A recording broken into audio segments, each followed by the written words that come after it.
Hey friends, good afternoon and happy first day of spring and welcome to Rye Patch Reservoir. I started my morning off real early, trying to catch some fish over on the reservoir side. Now I'm on the creek side using a white grub. Usually that's the ticket over here. Today I got skunk, but still a beautiful day for the first day of spring 2021. I thought I'd take this opportunity though to share something really great that happened in the last 24 hours. For those of you, and many of you do own Xterras or Frontiers, they're awesome vehicles. In fact, this one right behind me just turned 250,000 miles and runs and looks like brand new. But about a month ago, something really odd happened. The heater just completely stopped working and would intermittently work above about 3,000 plus RPM.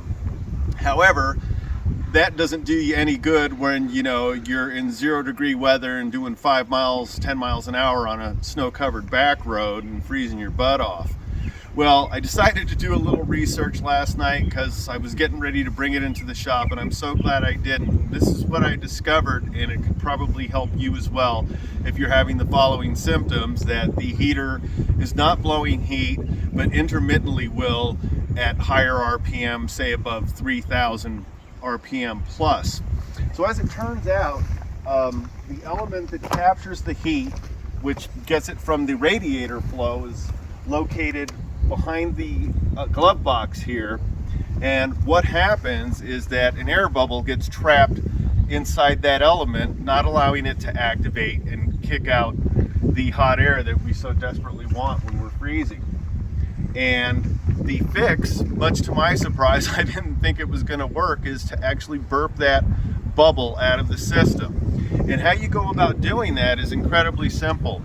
The first thing you want to do is get your car on an incline, either on a steep driveway, or maybe put some blocks under the ass end, and you're going to just start it up real quick, let it run for about 30 seconds, let the system get pressurized, and then you remove. And don't do this when it's hot. You want your engine ice cold. You're just going to start it and let it run for a few seconds to get it pressurized, and then you'll remove the radiator cap and the overflow cap, and you just let it rest. I did it for about 30 minutes or so, and then you do the opposite. You button her up, raise the front end of the vehicle, start her up just for a few seconds. Again, you do not want to do this with the system warm.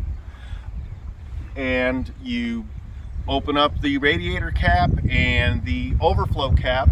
You'll hear it burp a little bit of air, and I let that sit open for about 30 minutes. And I did this last night, buttoned her up, got up this morning, and it was about 28 degrees out when I left my house to come out here.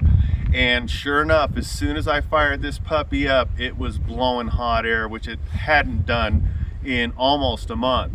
And again, it would intermittently work over 3,000 RPM, and it's just been a bummer because I spend a lot of time out in the backcountry, and it's very cold up here in the Sierras and the high desert, as many of you know, and it was important for my heater to work. So I saved myself $100 by not bringing it to the shop. The fix is real simple. I'll put some links in the description to show you where I gathered this information. If you have any questions, feel free to drop a comment. But I really thought it prudent to share this with others because I know I'm not the only one having this issues. Love the Nissan vehicles. I'm very excited, by the way, about the 2022 Frontier coming out. Although I'll never get rid of this one, I kind of got my eye on one, so hopefully I'll be sharing that with you here in late spring when the dealerships start taking delivery. So again, if your heater is blowing cold air and you're freezing your butt off, give that a try and let me know how it works for you. Thanks for listening.